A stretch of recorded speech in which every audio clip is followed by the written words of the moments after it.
Okay, so I thought I'd talk a little bit about today about a client that I just had yesterday. I won't tell you her name, of course, but I'll tell you about the experience. So this is not just a rare occurrence. This is typical with a lot of people that come in to see me, that people completely they disassociate from their own bodies. They've lost connection and feeling with their bodies. They've lost connection with their unconscious because they become so cerebral. And as one of my teachers says, the mind is a wonderful master but a horrible servant. They can't give up control.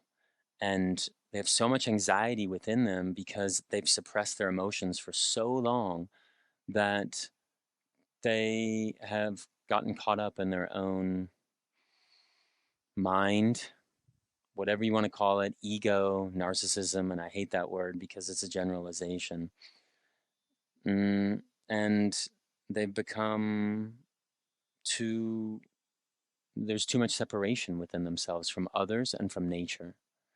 So we finished the session and there wasn't much change in the body and there's not going to be much change in the body or the unconscious when the person has, as I call them, the guardians at the gate, or my other teacher coined this, the guardians at the gate. They're not willing to let anyone in because they've just been hurt so much when they were younger. They were rejected.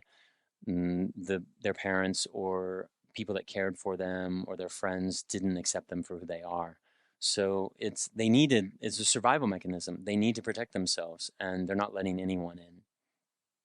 So I walk her up to an Uber and I live in the mountains. As you can see, my house is right below here, this temple, and in the jungle. And it's raining. We're walking with the umbrella and there are frogs and bugs. And she says, "Whoa, there's a lot of bugs here, a lot of frogs." And I was, yeah, yeah, it's wonderful. It's great.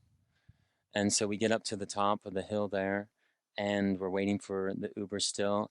And she says, "Well, I don't know if, a lot of women can't take this." And I said, "Well, you know, we're a part of nature." And this was her response as she's looking at her phone. "Uh." And I was just flabbergasted. Mm, Mainly because she has lost complete touch with nature. And when you do, you lose touch with yourself. There is no separation between nature and ourselves. Call it what you may, nature, the oneness, God, it goes with, it has many names. Mm, but when you feel separate from it, and you think that you're different than others, and of course we're different, we're all special, we're all different, but we're not special. There is no separation. Do the birds think they're separate with nature? No, they don't. And so when we lose touch with our nature and nature, you cannot feel. And so then there will be no emotional and physical change within your body because you're not willing to let go to the power of your own unconscious to guide and the unconscious. And I've seen this thousands of times. When people let go of control, their body will move to where it wants to go. It's magical. It really is. And it's healing. It's how we heal. We heal, and Alan Watts talked about this. Faith is about letting go. And when we can let go, the body will right itself, and so will the mind.